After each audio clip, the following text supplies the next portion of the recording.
Torej, lepo pozdravljeni na današnji novinarski konferenci Slovenske ljudske stranke, na kateri bomo predstavili predlog spremembe zakona o javnem naročanju. Z mano sta podpredsednica Suzana Lara Kraus, ki je tudi koordinatorka priprave sprememb zakona o javnem naročanju, in Branko Tomažič, državni svetnik, ki bo te predloge sprememb tudi posredoval državni svet, z upanjem, da bo šlo potem tudi naprej v državni zbor. Pa bi kar kratko prosil Suzano. Hvala lepa. V Slovenski ljudski stranki spremljamo dogajanje v zvezi z mostom čez Glinščico v okviru projekta Drugi tir in razpis v zvezi z drugo cevjo karavanškega predora. Ker se postopki vlečajo, kot se zdi, prav v nedogled, smo skupaj z zunanjimi strokovnjaki pregledali in bomo tudi predlagali spremembe zakona o javnem naročanju. Zakon o javnem naročanju mora biti učinkovit, transparenten, v skladu s temeljnimi načeli konkurence in seveda tudi ob spoštovanju temeljnega načela gospodarnosti. To je še posebno pomembno prav zato, ker javna naročila predstavljajo več kot polovico odhodkov iz državnega proračuna Republike Slovenije. Tako malo plastično prikazano laični javnosti govorimo o več kot 4,5 milijardah evrov letno. Hvala lepa.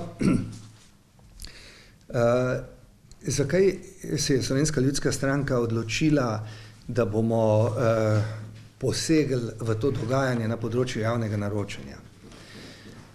Predvsem zato, kot je bilo zdaj rečeno, ker gre za tako izjemno velik obseg sredstev in ustrezno vodenje teh postopkov odločilno vpliva na to, ali sredstva, ki jih država na tak ali drugačen način ima na razpolago, se pravi, da se optimalno izkoristijo. Vlada se zaveda, da so tu veliki problemi, in dokaz, da se zaveda, da so veliki problemi, je tudi priprava novele zakona o pravnem varstvu v postopkih javnega naročanja. Žal pa s tem zakonom velike večine problemov, ki so tu, vlada ne rešuje. Zakaj? Torej, novela zakona o pravnem varstvu v postopkih javnega naročanja rešuje postopkovna vprašanja pravnega varstva. Ne pa, kako se pripravi razpisna dokumentacija, kakšne pogoje in merila mora naročnik v njej določiti, kdaj je ponudba dopustna in tako naprej. Se pravi, ne rešuje temeljnih vprašanj, zaradi katerih se postopki nenormalno in nesprejemljivo dolgo vlečejo in enako oziroma še bolj perečega problema, da se izločajo najugodnejši ponudniki. To, kar se je zgodilo, kot je bilo že omenjeno, recimo v primeru druge cevi karavanškega predora in mostu čez Glinščico v okviru projekta Drugi tir, je na nek način samo najbolj v tem trenutku jasno viden primer oziroma sta najbolj jasno vidna primera, kaj se dogaja. In da bomo dobili občutek, zakaj gre. Lejte, pri mostu čez Glinščico je šlo za projekt, ki je bil ocenjen na približno 12 milijonov evrov in najugodnejši ponudnik je v primerjavi z ostalimi ponudniki, z drugim najugodnejšim ponudnikom, dal 5 milijonov evrov nižjo ponudbo. Da bomo dobili vtis, zakaj gre, torej 5 milijonov pri 12 milijonih, 50 milijonov pri 120 milijonih, 500 milijonov pri milijardi 200. Kolikor je približno v tem trenutku ocenjen ta projekt? Torej, mi moramo vedeti, v tem trenutku nam vlada sporoča, hvala lepa državljanke in državljani, za 500 milijonov se priporočamo, še kdaj? Kajti na isti način, kot zdaj izločajo najugodnejšega ponudnika pri tem mostu čez Glinščico, seveda tečejo tudi in bodo tekli drugi postopki. Zakaj to tako suvereno lahko govorimo? Zato, ker poznamo stvari, ker vemo, kaj se je dogajalo, ko se je začel in ko se je začel graditi avtocestni križ. Zato je nujno potrebno, da zakon o javnem naročanju postavi popolnoma nedvoumne kriterije.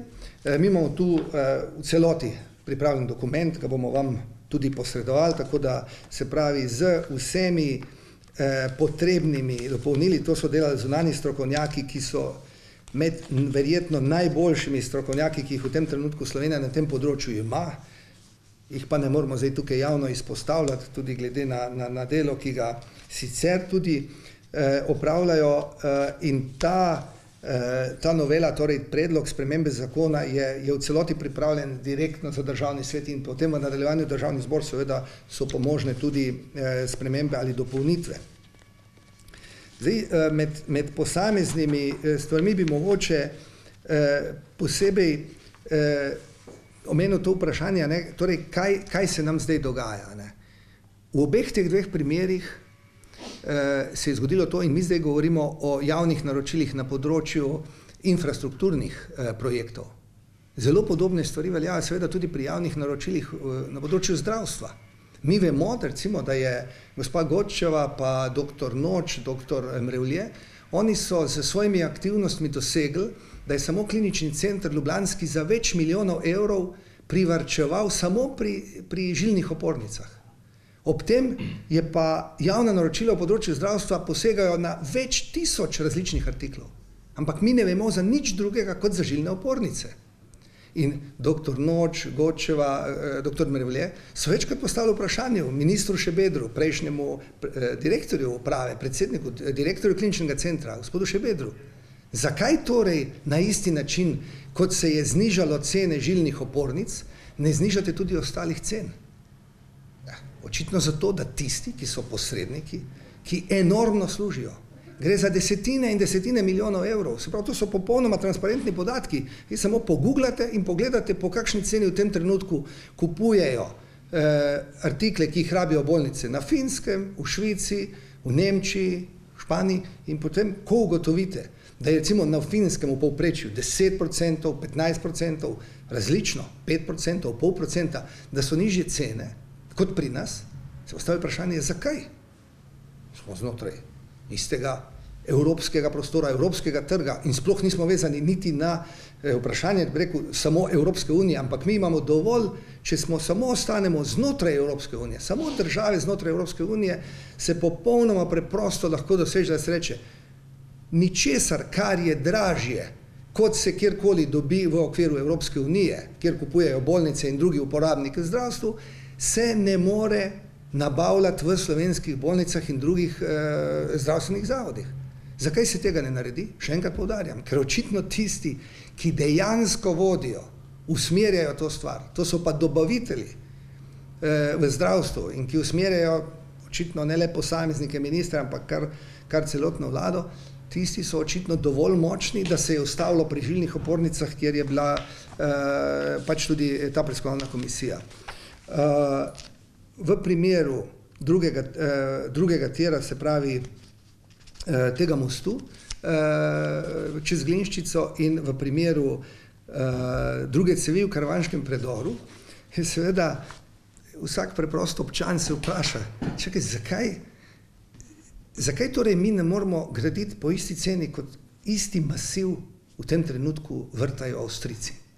Torej, zakaj bomo mi to plačali 50 milijonov dražje? Sej, preprosto ljudje rečejo, pa ne Avstrijci, ki so že skoraj tam na polovici, naj vrtajo naprej. In ko postaviš to vprašanje, in mi smo imeli zdaj pogovore z ljudmi tudi iz teh firm, privilegiranih v Sloveniji, ki branijo svoje argumente. Ja, pravijo, veste, res je, da Avstrijci ob tem, da ceneje gradijo, dražje, bolje plačajo svoje delavce. Ergo dodatna razlika bi morala biti. Zakaj kljub temu je pri nekem takem projektu 30, 40, 50 milijonska razlika v primerjavi z Avstrijo?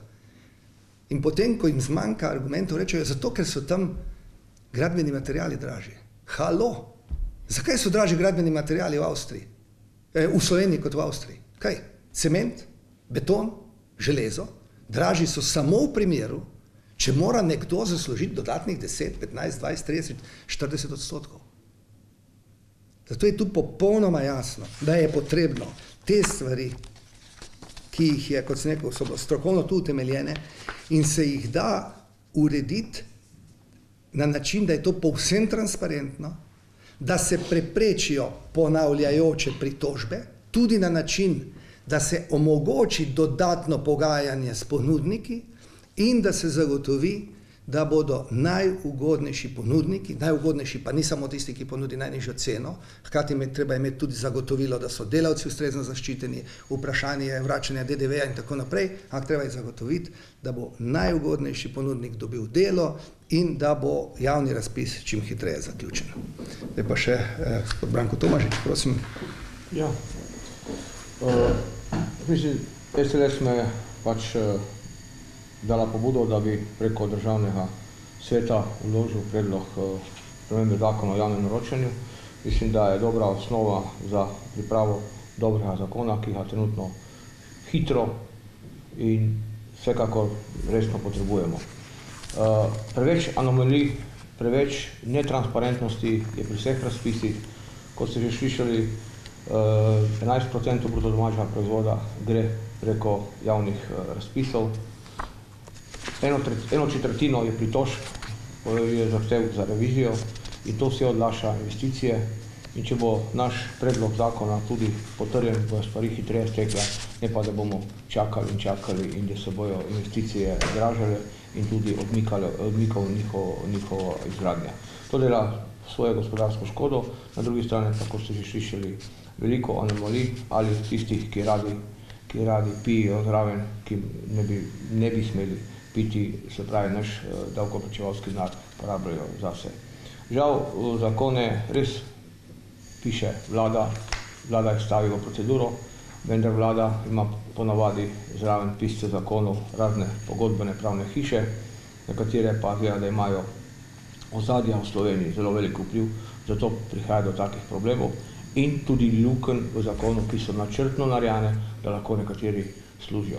Pravi, moj namen je, da ta predlog spremembe zakona o javnem naročanju čim prej vložim v državni svet, a državni svet obravnava in ga da potem kot pobudo v državni zbor, ki je pa pristojen za sprejemanje te zakonodaje. Hvala lepa. In bi mogoče dodal samo še to, da je ta zakon, te spremembe so pomembne tudi zato, ker sledijo praksi sodišča Evropske unije. V tem trenutku je naša zakonska ureditev in sodna praksa v Sloveniji ni skladna z prakso sodišča Evropske unije in to tudi pojasnjujemo, se pravi, katere spremembe, katerih členov so potrebne in tudi navajamo, katere razsodbe je sodišče Evropske unije dalo na to tematiko in se sklicujoč na te konkretne primere predlagamo tudi rešitve. In še ena sprememba, torej poleg spremembe 6. odstavka 89. člena zakona o javnih naročilih, o javnem naročanju, je pomembna še sprememba zakona o delu, ki se nanaša na prekrške.